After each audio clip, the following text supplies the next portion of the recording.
মধুপুরের আনারস টসটসে তাজা, খেতে ভারী মজা। দর্শক, যারা টাঙ্গাইলের মধুপুরের আনারস খেয়েছেন তারা তো বুঝতেই পারছেন কোন রসগোল্লার কথা বলছি, আর যারা খাননি তাদের বলা যায় জীবনটাই বৃথা। সেটা আমি বলিনি, আলমগীর ভাই বলেছে। আলমগীর ভাই আমাদের আজকের কৃষক, তিনি আমাকে জানিয়েছেন এই মধুপুরের প্রায় অনেক কৃষকই, মানে বেশিরভাগ কৃষকই শুধু আনারস চাষের উপরে নির্ভরশীল। শুধু তাই না, আমাদের এই আলমগীর ভাই এখানে তো 20 বিঘা আনারস চাষ করছেন, পাশাপাশি তিনি সব মিলিয়ে 100 বিঘা জমিতে শুধুমাত্র এই টাঙ্গাইলের মধুপুরের অরিজিনাল আনারস চাষ করছেন, এবং অন্যান্য হলুদ, পেঁপে, কলা এগুলোও চাষাবাদ করে তিনি বাৎসরিক নাকি 1.5 কোটি টাকা শুধু সেলই করেন।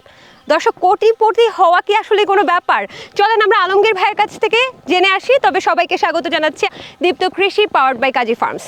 আলমগীর ভাই, আসলে কি 1.5 কোটি টাকা সেল হয়? অবশ্যই 1.5 কোটি টাকা সেল হয়। কি শুধু আনারস নাকি সব মিলিয়ে? সব মিলিয়ে। বাহ, এই টাঙ্গাইলের মধুপুরের আনারস সম্পর্কে একটু বলেন না।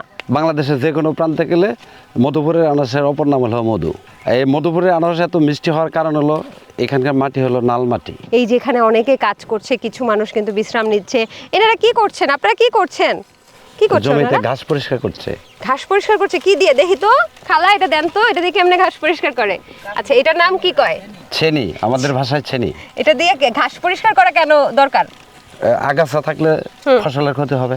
আচ্ছা, সার আগাছায় খাবে, আর আগাছা পরিষ্কার করে দিলে সারটা ফসলে খাবে। এর জন্য আগাছা পরিষ্কার করা হয়। আচ্ছা, যদি আমি আগাছা পরিষ্কার না করি তাহলে তো এই ঘাসগুলো ওই পুষ্টি উপাদান সব খেয়ে ফেলবে, জমিটা খেয়ে ফেলবে। এই কারণে এটা দিয়ে, এটা তো অনেক ধারালো, এটা দিয়ে এরকম করে ঘাস পরিষ্কার করে। আবার ঘাসগুলো দেখতেছি আনারসের উপরে রেখে দিতেছে। এই যে ওদের আছে গাবি আছে, গাবিরে নিয়ে খাওয়াবো। বেশ ভালো, নেন নেন, আপনি কাজ করেন। আপনি ভালো আছেন? মধুপুরের এই আনারস কোথায় কোথায় যায়? মধুপুরের আনারস এখান থেকে ঢাকা শহর যায়, কুষ্টিয়া, মেহেরপুর, গাইবান্ধা, যশোর, বিশেষ করে যমুনার পশ্চিম পার উত্তরবঙ্গে মধুপুরের আনারস। এক এক জায়গায় দেখতেছি এক এক সমান আনারস, কিছুতে ফল আসছে, কিছুতে উঠায় ফেলছেন, কিছুতে চারা। এই যে ফলটা, এই চারাটা 2 মাস আগে লাগাইছি, ওই কিছু বয়স না হওয়ার আগেই আইসা পড়ছে, এজন্য ফল ছোট। এটা কি খারাপ হইলো? না, বিক্রি করা যাব, তবে লস হবো। আচ্ছা, এটা সিজন কতগুলা? যে বাগানে আছি এটা হলো ঢাকাইয়া জলডঙ্গি, এটা সারা বছরই থাকে ফল। এবং আপনি আমাকে বলতেছিলেন ক্যামেরার ওপারে এই যে জাতটা, এটা নাকি আপনি একেবারে একবার লাগাইলে 5 বছর খাওয়া যায়। আনারসে আসলে কতটা লাভ, কি কি কষ্ট আছে একটু যদি বলতেন। আনারসের জমি লিজ, আমাদের তো লিজ নেওয়া। বাজার যদি ভালো থাকে, যেমন এই বছর বাজার ভালো ছিল, বিঘাতে তারপরেও দেখা যাবো যে 50,000 টাকা লাভ আসবে। সেল করবেন কত? আমার এবছর একটা জমিতে, ওই ক্যালেন্ডার যেটা, ওইখানে 16 বিঘা জমি, ওইখান থেকে আমি পিপি লাগাইছি, আনারস লাগাইছি। তাতে এ পর্যন্ত আমার 30 থেকে 32 লক্ষ টাকা সেল আসছে। আমার খরচ 17 লক্ষ টাকার মতো। আচ্ছা, আপনি বলছেন বিঘাতে 50,000 টাকা লাভ থাকবে শুধু? অবশ্যই। আনারসে এটা কতদিনে? ওই যে আনারস এবং পেঁপে সহ। ও, আপনারা পেঁপেটা আমার ওই গত বছর লাগানো পেঁপে তো পানিতে নষ্ট হয়েছে, নইলে আমার ওইখানে 50 লক্ষ টাকা সেল হইতো। দর্শক, এখানে একটা বিশেষ ব্যাপার কিন্তু আমি লক্ষ্য করেছি, যে এখানে ভাইয়ের এই জমিটা তো দেখতে পাচ্ছেন শুধু আনারস, কিন্তু ওই পাশে আরেকটা জমি আছে যেখানে উনি পেঁপে সহ আনারস তৈরি করেছে, এবং পেঁপেগুলো এত সুন্দর হয়েছে মাশাআল্লাহ, সবগুলোরই তো ফলন আসছে। অবশ্যই। এবং এতে কি লাভবান? ওটাকে আমি বিক্রি করা শুরু করে দিয়েছি অলরেডি। আচ্ছা, সাথী ফসল হিসেবে আনারসের সাথে পেঁপে কেন? এটাতে আসলেই লাভবান হওয়া যায় কিনা? হ্যাঁ, অবশ্যই। কিন্তু এতে আনারসের সাইজের ক্ষতি হয় না, বা আনারসের গাছের ক্ষতি হয় না? ওইটা হলো বিঘাতে যদি আমরা 200 থেকে 220টা পেঁপের চারা দিই, তাহলে কোনোটারই ক্ষতি হবে না। আর যদি বিঘাতে পেঁপে গাছ 300 দিই, তাহলে চারার ক্ষতি হবে। আচ্ছা, একটা গাছ, আনারস গাছ থেকে একদম লাগানোর পর থেকে ফলন আসতে এটা মনে হয় 10 মাস লাগে নাকি? যেটা আমাদের আছে এটা হলো ঢাকাইয়া জলডঙ্গি, এটা আমি 2 মাস আগে লাগাইছি। এটা চারার উপরে নির্ভর করে। চারা যেটা বড় ছিল ওটা ফল আইসা গেছে, আবার যেটা ছোট আছে এটা সামনে ফেব্রুয়ারিতে আসবে। তাহলে এটার কতদিন লাগে? 10 মাস? এটা অ্যাকচুয়ালি যদি কোনো এক সাইড চারা লাগাইয়া যত্ন দিই, 10 মাসে ফল আনা সম্ভব। এই যে এখানে যে মধুপুরে আনারস এত মজা, এত বিখ্যাত, এই আনারসগুলা কি অন্য কোনো জেলায় হবে? রাঙ্গামাটিতে হয়, নালমাটিতে হয়। এই যে দেখতেছি একটা ছোট গাছ। জি। এই ছোট গাছটার এটার মানে বৈশিষ্ট্যটা কি? এই যে পোকা ধরছে, কোনো সমস্যা হবে না? না, এটা কোনো পোকার কোনো সমস্যা নাই। এই যে একটা আনারসের গাছ দেখতেছি, আপনি বলছেন একটা আনারস মানে 5 বছর বসে বসে খাও। জি। তা এইটা কেমনে 5 বছর বসে বসে খাবো আপনি আমারে বুঝান তো। এই যে দেখেন ফলও আসছে, যে নিচে আবার গ্যাসও আসছে। কই? এই যে গ্যাস দেখা দিছে, এই যে গ্যাস কোন? এইটা গ্যাস? হ্যাঁ, এই যে গ্যাস শুরু। ও, এটা তো অনেকটা পাতলা ধরনের এটা গ্যাস। বড় হয়ে যাব। আচ্ছা, এটা বড় হলে আরো শক্ত পড়তে হবে। হ্যাঁ, বড় হয়ে যায়। এখানে একটা গাছ থেকে কতগুলো গ্যাস হবে? একটা থেকে 4টে 5টা পর্যন্ত গ্যাস আসে।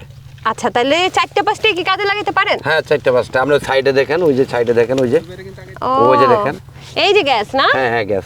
দর্শক, গ্যাস মানে হচ্ছে মানে অন্য চারাগুলা, এই চারাগুলাই কিন্তু আবার আনারস দেবে। তার মানে আপনি একবার হচ্ছে লাগাইলে যদি ইচ্ছা করি 5 বছর খাওয়া যাবে। এগুলো সংগ্রহ করেন করতে? সংগ্রহ করছি আরেকজনের কাছ থেকে চারা প্রথমে ক্রয় করছি, এখন তো আমার নিজের কাছেই আছে। চারা ক্রয়ের ক্ষেত্রে কি দেখবো ভাই, মানে কেমন চারা বা কোনো ভালো মন্দর ব্যাপার আছে কিনা? হ্যাঁ, এটা সাইজ একটা মিলের একটা ব্যাপার স্যাপার। কোনটা এখানে দেখাইতে পারবেন? কোনটা দেখায়া?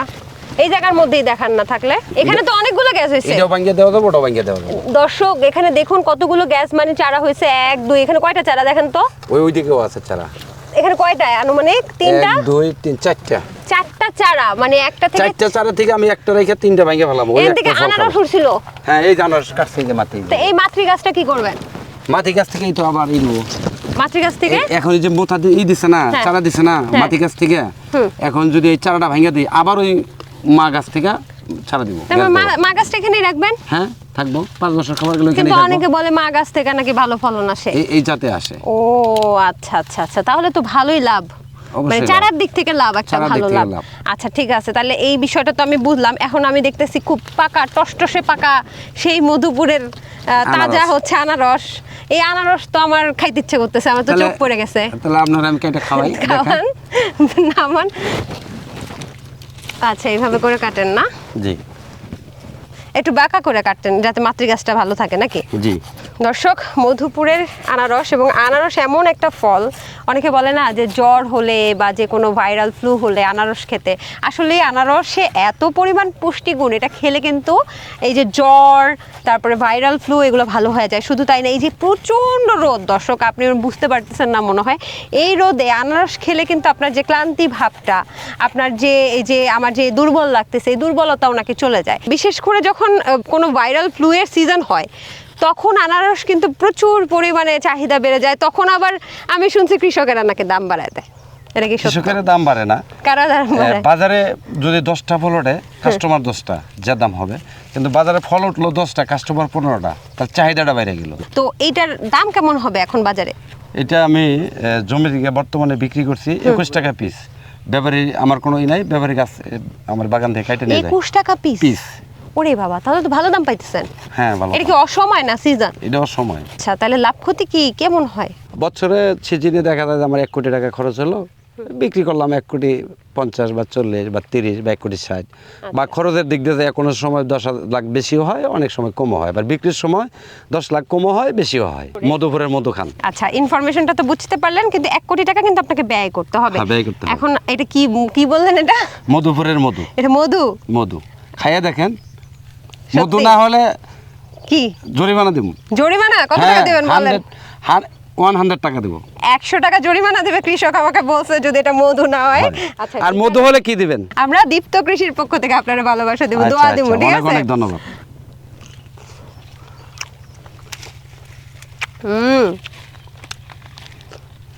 কি করেন ভাই? মধু মিশা কথা বলবো না হাসা কথা? সত্য কথা। সত্যি কথা। দর্শক, আসলেই যে টাঙ্গাইলের মধুপুরের এই আনারস এত চমৎকার, আমি কথা বলতে গিয়ে আমার জিভ আটকে যাচ্ছে, কারণ মুখে মনে হচ্ছে রসগোল্লার মতো কিছু ঢুকেছে, এবং এত রসালো। একেবারে মেডিসিন মুক্ত। মানে এখানে মেডিসিন দিতে হয় না? হ্যাঁ, না, এটা তো কোনো, এটা গাছ পাকা। আপনি বললেন যে একেবারে নিরাপদ আনারস, একটু ওষুধ লাগে না? জি না, কোনো রোগ বালাইও কি নাই তাহলে? এখানে কোনো রোগ বালাই নাই। ধরেন আমি 1 বিঘা জমিতে আমি এই জাতের আনারস করতে চাই, সেই আনারসটা আসলে 1 বিঘা জমিতে কি পরিমাণ খরচ, চারা কি সবগুলোই কি ফল আসবে কিনা, এই বিষয়গুলো যদি একটু বলেন।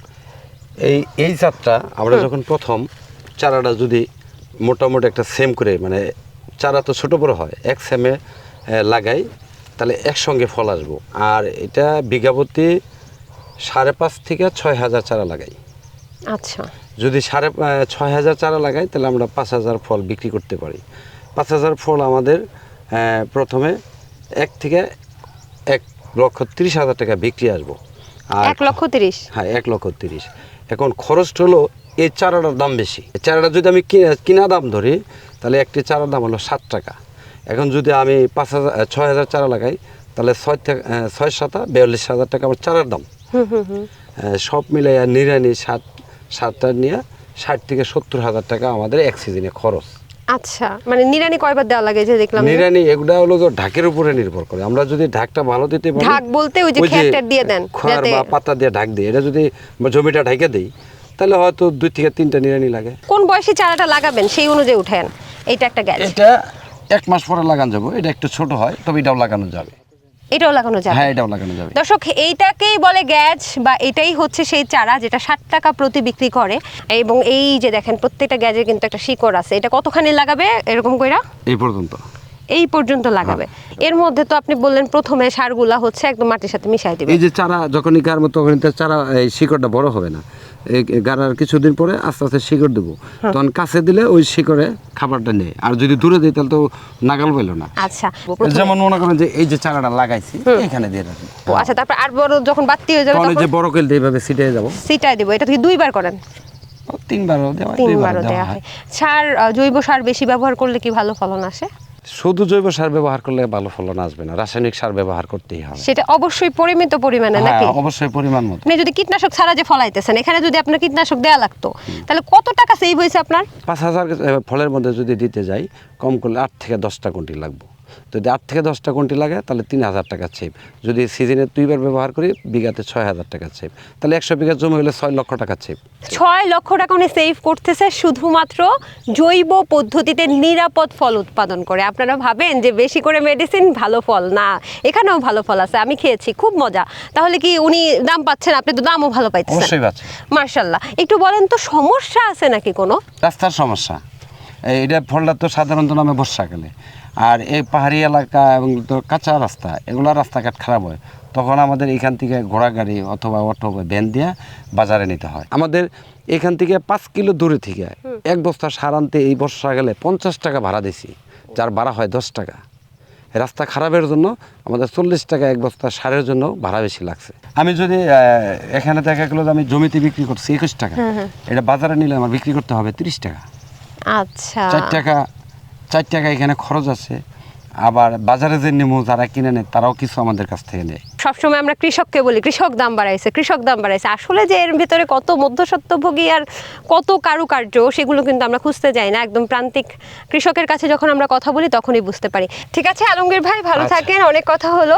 আচ্ছা আচ্ছা, আচ্ছা, আসসালামু আলাইকুম।